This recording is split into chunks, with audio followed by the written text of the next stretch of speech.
PMC Hindi से जुड़े latest updates पाने के लिए हमें सोशल मीडिया पर फॉलो करें। हम हैं PSSM पत्री जी के संग, हम हैं PSSM सांसों के संग। नमस्कार दोस्तों, मैं हूं हरदीप कौर दुआ और मैं लेके आई हूं हम हैं PSSM की इस जर्नी में आपके समक्ष बिमला अग्रवाल जी को। जैसा हमने पिछले एपिसोड में डिस्कस किया कि एक सीनियर सिटीज़न होते हुए बिमला अग्रवाल जी ने कैसे अपने आप को अपने पति की मृत्यु के बाद संभाला और कैसे ध्यान के प्रचार और प्रसार में अपने को करेज से ट्रांसफॉर्म किया, जो बहुत ही सुंदर मैसेज जाता है हमारे बुज़ुर्ग वर्ग को, हमारे ऐसे सीनियर सिटीजन्स को जो होपलेस हो जाते हैं और जो ऐसा सोचते हैं कि जीवन में कुछ नहीं रह गया। उस उम्र में मैम ने अपनी जर्नी को एक नया आयाम दिया, तो उसी जर्नी को हम कंटिन्यू कर रहे हैं बिमला जी के साथ। तो नमस्कार बिमला जी, आपका एक बार फिर से बहुत बहुत स्वागत है हम हैं PSSM में। आपका भी बहुत बहुत धन्यवाद। तो मैम, हम आपकी जर्नी के बारे में जब समझ रहे थे तो आपने बताया कि कैसे पत्री जी से 1966 में एक विज़न में आप मिले, एक आपको दृश्य दिखाई दिया और 2022 में उन्हें साक्षात देखकर आप हैरान रह गए कि यही तो आए थे मेरे स्वप्न में या मेरे विज़न में, तो इतनी देर क्यों लगा दी। तो उन्होंने आपको यही मैसेज दिया कि जो कर रही हो वो बिल्कुल सही है, कि ध्यान प्रचार करो, जो पिरामिड का ख्याल है उसको बढ़ाते रहो और अपनी जर्नी को आगे बढ़ाओ। तो ऐसे ही आपने बहुत सारे शिविर अटेंड किए होंगे। तो आप बात कर रहे थे कि बेंगलोर पिरामिड भी आप गए थे, तो मैं जानना चाहूँगी वहाँ का एक्सपीरियंस कैसा रहा आपके साथ। वहाँ का बहुत अच्छा इमेज मैं बता नहीं सकती हूँ कि मेरे को क्या क्या वहाँ पे मिला। स्वर्णमाला पत्री जी से भी मिले हम, उन्होंने बहुत वाइब्रेशन दी। उन्होंने बोला कि 40 दिन का ध्यान यहाँ पे करो और आप आओ, रहो मेरे साथ, लेकिन नहीं जाना होगा। और इतना ज़रूर है कि जब से मैं इस ध्यान में जुड़ी हूँ, आनापानसती ध्यान करते थे लेकिन जब से इस ध्यान को अपनाया है, लाइफ का उसूल और लाइफ ही बदल गई। न तो मेरे को अकेलापन महसूस होता है, भगवान ने मेरे को बनाया किसी पर्पज़ के लिए भेजा इस दुनिया में। डिटैचमेंट होना भी बहुत ज़रूरी था। अपने परिवार के साथ, ब्लड रिलेशन के साथ आप रहते हो तो आपको इतना ज़्यादा दुनियादारी निभाने का इतना अवसर नहीं मिलता जितना कि अकेले रहने से। मैं समझती हूँ कि जो मेरे को मिला है वो मैं इतना बांटूँ, इतना सब में प्रचार करूँ। और क्या है, पत्री जी का एक ही मिशन है, आप पे ए आता है तो ए सिखाओ, बी आता है तो बी सिखाओ। ज़रूरी नहीं कि आप बाकी का। PMC चैनल पे हमेशा एक ही चीज़ आती है, ज़्यादा से ज़्यादा ध्यान सिखाओ, स्वाध्याय करो, सज्जन संगत करो। गॉड के पास है। मेरा सोसाइटी, पड़ोसी, रिश्तेदार, वो भी इतने भगवान ने अच्छे भेजे हैं कि वो हम सब मिल के ध्यान करते हैं। 15 दिन में एक बार तो ज़्यादा गैदरिंग होती है, बाकी डेली का 3 से 5 हमारे घर में ध्यान होता है। एक छोटा सा पिरामिड भी बनवा लिया है और उसके नीचे बहुत ऊर्जा है, बहुत ध्यान करती हूँ। और मेरा ध्यान तो यही है, मेरा मकसद तो यही है कि जो मेरे को मिला है, और आज मैं इतनी खुश हूँ। मेरे को लगता है एवरी टाइम पत्री जी, उनके भेजे हुए मास्टर्स मेरे दाएं बाएं आगे पीछे मेरी इतनी मदद करते हैं। मैं कुछ भी करने के लिए सोचती हूँ, मेरे पे बरसात हो रही है, ना मेरे पे पैसे की कमी, ना मेरे पे एनर्जी की कमी। धीरेन्द्र सर हैं गुजरात में जी, वो गोली को गोली मारो जी धीरेन्द्र सर जो आते हैं, गोली को गोली मारो, उनका मिशन है जी। मैं 7 गोली रोजाना लेती थी। अच्छा, 2002 में मेरा 2 स्टेंट डले हुए हैं। ओहो, 80 में मेरा यूट्रस रिमूव हो गया और बीपी, थायराइड, ये बीमारियां मेरे को हैं। तो जब से मैंने ये ये गोलियों को गोली मारो किया है, मैंने सब गोलियों को भी गोली मार दी। बहुत बढ़िया, बहुत एक बढ़िया। थायराइड की गोली लेती हूँ, जी, खान पान बिल्कुल हिसाब से जो उन्होंने बताया है वो कर रही हूँ मैं, जी, और मैं बहुत खुश हूँ। आज भी मैं अपने आप को ये नहीं समझती कि मैं असहाय हूँ।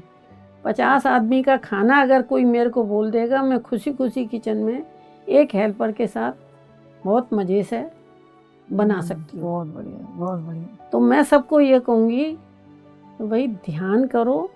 ध्यान की जो ऊर्जा है इतनी पावरफुल है,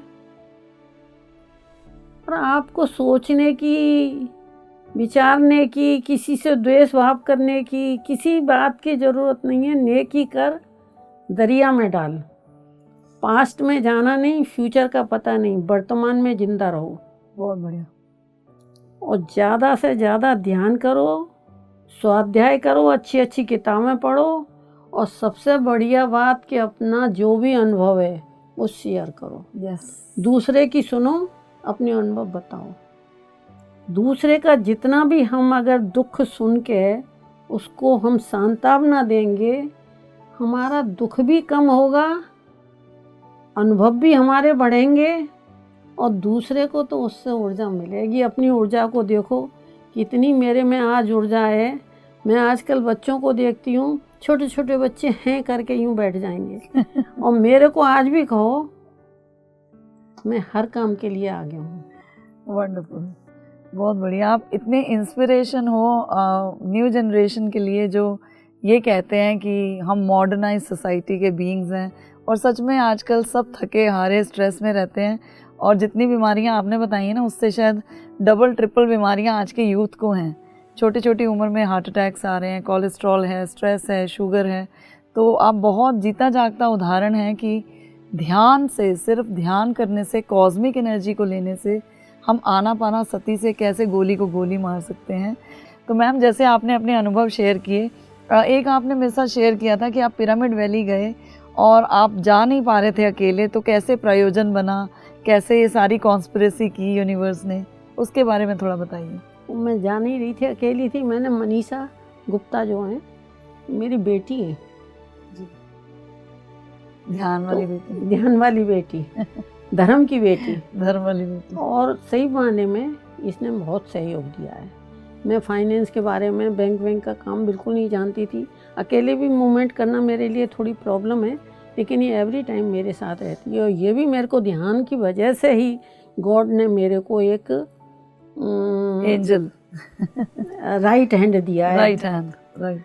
तो ये मेरी बहुत सपोर्ट करती है। 1 और 1 11 हो गए हैं।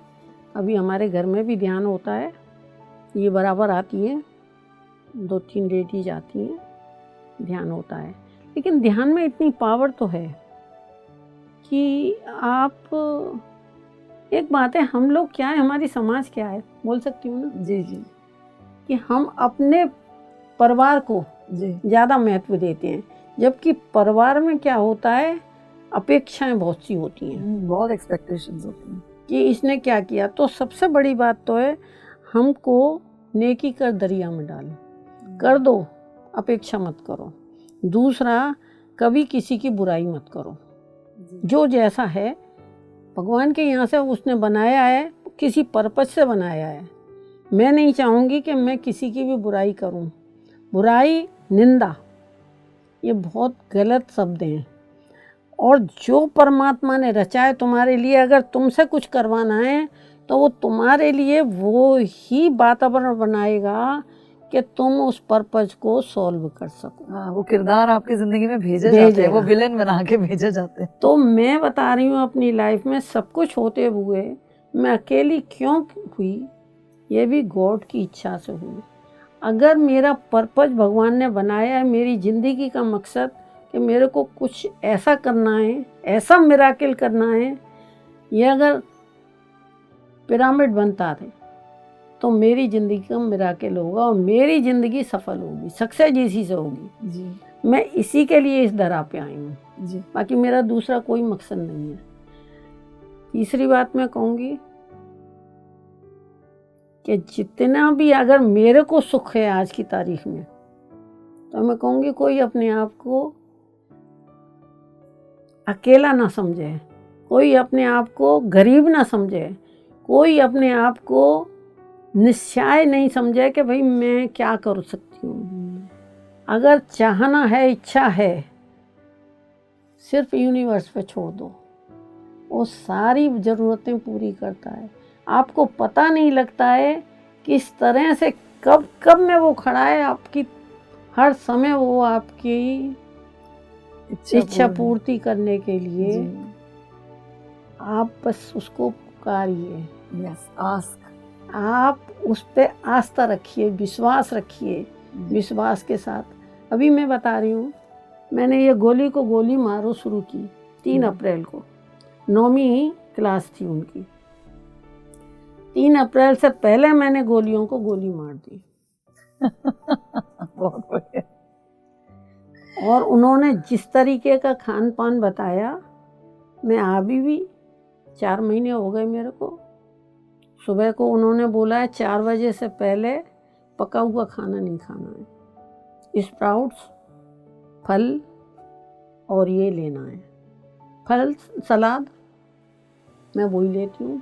6 बजे खाना खाती हूँ पका हुआ, मैं बिल्कुल हेल्दी हूँ। उल्टा क्या हुआ कि हमको इधर उधर का कुछ भी नहीं खाने से बहुत हल्कापन, बहुत ध्यान लगता है, बहुत एनर्जी गेन कर रही हूँ।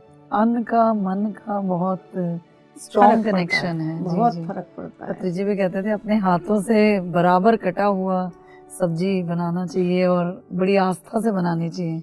नहीं, ये बात तो हमारे को बचपन से ही सिखाई गई कि भाई खाना जो है, एक रसोई ऐसी चीज़ है कि इसको अगर मन से बनाओगे तो कुछ भी नहीं, एक नमक और रोटी भी रख दोगे तो वो अमृत तुल्य है। और 56 भोग रखे बनाए तुमने, रखे परोसे, और फिर तुमने प्यार से उसको नहीं सर्व किया, प्यार से नहीं सामने रखा जी, तो वो कुछ भी नहीं मायने रखता है। मैटर ऑफ वाइब्रेशंस, सारा कुछ एनर्जी है। तो मैं तो ये कहूँगी भगवान का, यूनिवर्स का बहुत बहुत धन्यवाद करिए। इतने अच्छे परिवार में जन्म दिया, इतना सब कुछ मिला, व्यवहार कुशल हैं, भगवान ने बुद्धि दी है, भगवान ने सेवा भाव दिया है, भगवान ने ध्यान दिया है। तो इस गॉड को, इस सोसाइटी को, पेड़ पौधे, जीव जंतु, पशु पक्षी और प्राणी मात्र को जितना भी धन्यवाद करोगे, जितना भी धन्यवाद करोगे कम है। एक से एक सुंदर चीज़ें हैं। हम क्यों अपने परिवार में संकुचित होकर बैठे हैं? अथाह परिवार ये हमारा ही तो है, सबकी रग में एक ही खून है, एक ही तरह का इंसान है, एक ही तरह के प्राणी हैं। सबको दुख होता है, सबको सुख होता है। सब में एक ही देखो तो अपना परिवार लगता है। और इतना विशाल परिवार है कि हम लोग धन्य हो जाते हैं जब इसका दर्शन करते हैं। एक्चुअल में यूनिवर्स कराता है, गॉड कराता है, ध्यान कराता है। ध्यान में आने के बाद सबको ही अपना लगता है। और अगर हम अपना समझते हैं तो वो भी हमको अपना समझता है। कहीं पे भी कोई द्वेष रह ही नहीं गया। तो आज मैं ये कहने के काबिल हूँ कि मैं अकेली नहीं हूँ। क्योंकि आपने अकेलापन देख के ये सब मेरे हैं और मैं सबकी हूँ। बहुत बढ़िया। आज मैं अकेली नहीं हूँ, सब मेरे हैं, मैं सब वननेस में आप आ गए। तो ये पत्री जी ने ये सब सिखाया जी। और पत्री जी जैसी महान आत्मा कभी कभी जन्म लेती है। इनको आदि पुरुष कहते हैं। आते हैं और किसी रूप में अभी भी हैं, हमारे साथ में हैं। मैं बोल रही हूँ, पत्री जी की एनर्जी बोल रही है। मैं एक शब्द भी नहीं बोल सकती हूँ। ये सब युग पुरुष ब्रह्म ऋषि पत्री जी के ही शब्द हैं। पत्री जी मेरे को इतनी प्रेरणा दे रहे हैं, इतना मेरे को, बसंता मैडम ने मेरे साथ में बहुत कुछ किया है, इतना वो मेरा सहयोग दे रही हैं कि आज मैं सोच रही हूँ कि जो कुछ भी मेरे को करना है आफ्टर माई बॉडी, मेरा सब कुछ बसंता मैडम ही करेंगी। वाह, मेरे को इतना फेथ हो रहा है उन पे, इतना अंदर से प्रेरणा एक ही आ रही है, सब हैं। ये फैमिली है ना, ये पूरी फैमिली। लेकिन ये परिवार जो मेरे को जितना इन्होंने मेरे को प्यार दिया है, शब्दों में नहीं बता सकती। अमूल्य, अलख्या और खुद वसंता मैडम, आज भी मैं कहीं से भी जा रही हूँ वो मेरे को फौरन गले से लगाती है। तो मैं धन्य हो गई हूँ, इससे ऊपर बंदे को और क्या चाहिए। इस उम्र में जनरली क्या होता है कि हम अपनी फैमिली, अपना परिवार, मेरे नाती, मेरे पोते, मेरा पति, मेरे बच्चे, हम उसमें उलझ के रह जाते हैं। खासकर जितने सीनियर सिटीजन हम देखते हैं तो कहते हैं कि जितना इंसान बुज़ुर्ग होता जाता है उसकी अटैचमेंट उतनी बढ़ती जाती है। बट इस उम्र में आपने ध्यान में, आनापानासती में आके अपने आप को डिटैच किया, बैलेंस किया और आपके अनुभवों ने आपको सिखाया। तो बहुत प्रेरणा स्रोत हैं आप बहुत सारे बुज़ुर्गों के लिए भी और बहुत सारे यूथ के लिए भी। सो बहुत बहुत धन्यवाद आपका हमारे बीच में आने का। हम हैं PSSM में आकर अपनी यात्रा को शेयर करने के लिए। Thank you ma'am, thank you so much for coming. Thank you मेरे को इस जगह, इस प्लेटफॉर्म में बुलाने के लिए। पत्री जी की बहुत मैं धन्यवाद करती हूँ। पत्री जी ने हमको जोड़ा है ध्यान से, और आपके लिए और सबके लिए बहुत बहुत धन्यवाद, बहुत बहुत धन्यवाद, बहुत बहुत धन्यवाद। सो देखा दोस्तों आपने, बिमला अग्रवाल जी एक सीनियर सिटीज़न होते हुए एक ऐसे ज़िंदगी के पड़ाव को पार किया जिन्होंने कि घर में से ही अलगाव पैदा हुआ, अपनी अटैचमेंट्स को पीछे छोड़ा और एक ऐसी ज़िंदगी की शुरुआत की जहां ध्यान का प्रचार और प्रसार, पिरामिड बनाना उनके जीवन का ध्येय हो गया। और अब वो चाहते हैं कि हर बुज़ुर्ग वर्ग अपने आप को हेल्पलेस ना समझे, ध्यान से जोड़े, हेल्थ, फाइनेंस, वेल्थ सब में जो है एकत्व करके रहे और एक वननेस की एनर्जी में रहे। तो यही सिखाते हैं पत्री जी की स्वाध्याय करो, ध्यान करो और सज्जन सांगत्य करो। और बहुत ही सजीव एग्जाम्पल हैं मैम आपके सामने। और ऐसे ही हम एक नए मास्टर के साथ आपसे मिलेंगे अगले एपिसोड में। तब तक दीजिए हरदीप कौर दुआ को इजाज़त, मिलते हैं जल्दी ही। Thank you so much. हम हैं PSSM पत्री जी के संग।